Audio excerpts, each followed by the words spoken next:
music legends have often sought the wider canvas of visual art. Tony Bennett, Ronnie Wood, Paul McCartney and Paul Simonon have all had their work exhibited. Bob Dylan has been drawing and painting since the 1960s, most publicly for some album covers. Now the first ever exhibition of his art is opening in London. Drawn Blank is based on sketches made between 1989 and 1992, which appeared originally in a book.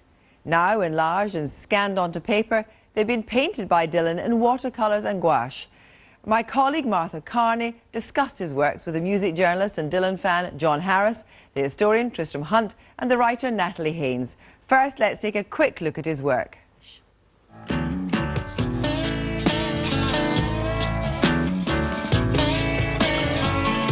The streets of Rome.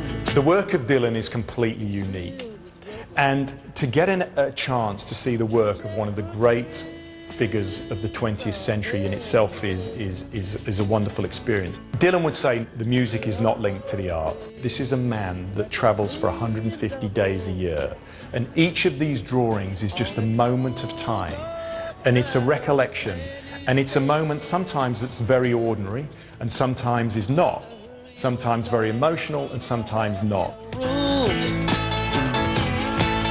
As you go through and you see the different versions of the painting and this, what he calls a liberating process by painting them in different colours. Sometimes he even changes men to women, women to men, and the backgrounds have changed completely. You get very different feelings from what people would perceive to be the same subject. It's impossible to do that unless you really have great talent.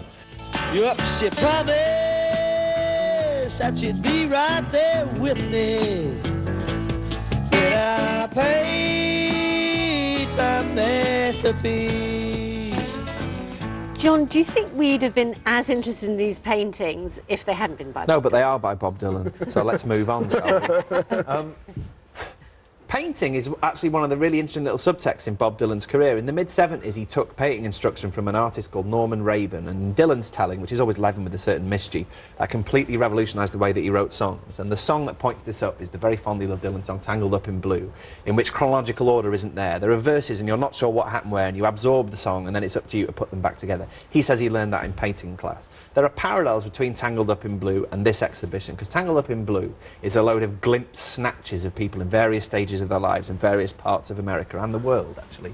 And that's what this is. And I think it's pretty successful, actually. I don't think you have to make excuses for it. It's a dispassionate, drifting, transient observer looking at bits of America who actually has quite an interesting artistic sense. His use of colour is pretty interesting. The other thing that happens is a lot of pictures of naked women in hotel rooms. So he's obviously having quite a nice old time, like the old goat he probably is. But I really enjoyed it. And we did really get a sense of someone who spends a lot of their life on tour, rather like Oh, a good you self, really Natalie. did. Yeah, no, fewer naked women in the motel rooms for me, but it's all a matter of taste, I think. But yeah, the train tracks and the trucks and the endless being in somewhere and looking out through a window, being on your own, it feels like something that was created by a very solitary person and not necessarily by choice, if you see what I mean. That being on tour, it is really lonely, and that's something you either like or you wouldn't get into it, or you don't, and you kind of get the feeling that he must love it. He wouldn't do 100 dates a year otherwise. Yeah. But that at the same time, it felt to me a little bit like he has to exercise some of those demons that follow you around when you're on your own all the time. And when we look at some of those pictures, particularly like the train tracks, they're quite interesting composition, aren't they? The way that we see them. They're fine. I mean, we're dressing this up in this sort of idea as Dylan as the great artist of modernity and a sort of Baudelaire flaneur who's wandering around. Nobody said that. And actually, the American ones are quite good. The Americana ones are quite good. Yeah, they are. But the other ones, I mean, who are we kidding? They're these sort of, they're not even conversations. They are poor imitations of Matisse and Van Gogh and Degas. And, it's the bicycle leaning against the cafe, it's the cup of coffee, it's the sunflower. And the coloration is good. But the draftsmanship is, foundation, school degree. And it's interesting about Dylan's Rockstar side projects, that's kind of high praise, I mean, count yourself but would lucky. you pay £3,000 for this? If I had £3,000, I'd buy a Bob Dylan painting, but that's just because I'm slightly sad and hard-bitten about Bob Dylan. But, I mean, count yourself lucky. Charlie Watts from the Rolling Stones makes a point of sketching every bed he sleeps in on tour. So... With or without a woman in it? Probably without a woman in it. He's happily married. So is Bob Dylan for a while.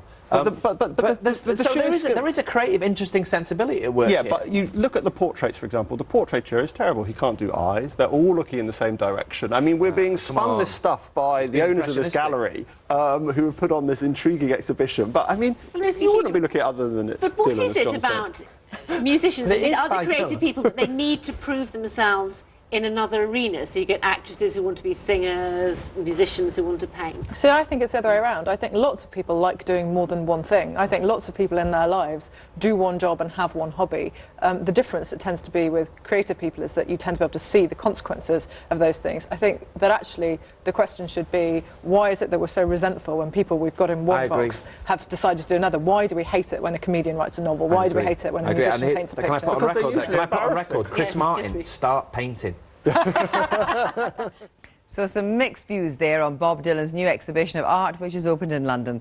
That's all for this week. Do join us again. From all of us, good night.